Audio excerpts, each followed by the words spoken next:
Au XIXe siècle, la révolution industrielle fait émerger un nouveau type de travailleurs, les cadres, les cols blancs. La photo est nette, ils se situent entre le patron et les ouvriers, les cols bleus, et leur rôle est clair, ils sont là pour cadrer la production et maximiser les rendements. Après la Seconde Guerre mondiale, les métiers cadres explosent. Depuis, le nombre de cadres des secteurs privés et publics ne cesse d'augmenter. En 2020, les cadres sont même devenus plus nombreux que les ouvriers. Résultat, cette catégorie devient plus hétérogène jusqu'à s'interroger régulièrement sur son identité.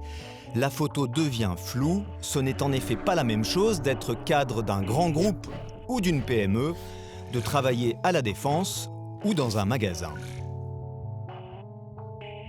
Les cadres voient depuis les années 80 une dégradation de leurs conditions de travail. Internationalisation et financiarisation de l'économie riment avec mobilité accrue, délocalisation, horaires décalés, perte de sens et d'autonomie et stagnation des salaires.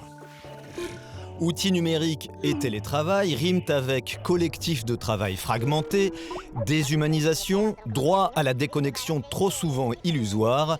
La frontière entre sphère privée et sphère professionnelle s'efface. Selon plusieurs enquêtes, un cadre sur 10 serait aujourd'hui menacé d'épuisement professionnel. La réalité de leur emploi est souvent très différente de leurs attentes. Beaucoup ressentent un déclassement, passant de leader à simple pion.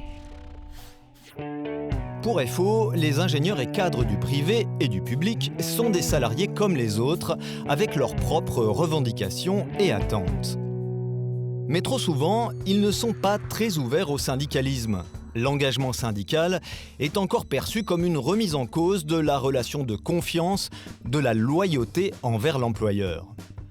Cependant, sous l'effet des contraintes économiques et financières, les cadres ne sont plus une catégorie préservée, intouchable.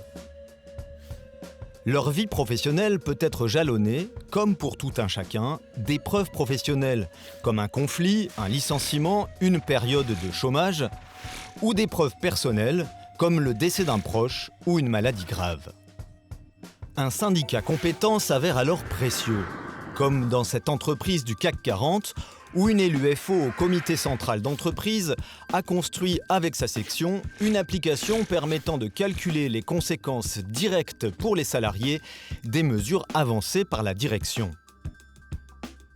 Habitués à traiter des informations complexes, les cadres sont sensibles à la pertinence des informations fournies. L'appui de FO permet de transmettre des données à jour, vérifiées et utiles. S'investir dans le dialogue social, s'investir à FO, c'est avoir l'envie d'être utile et de contribuer au bénéfice de tous. C'est être acteur de ses droits. Face aux enjeux climatiques, technologiques et à l'essor de l'intelligence artificielle qui vont fortement impacter le monde du travail, face à la question des salaires, de l'égalité professionnelle femmes-hommes, de l'emploi des seniors, de l'impact des réformes, FO est là pour construire des réponses collectives et adaptées.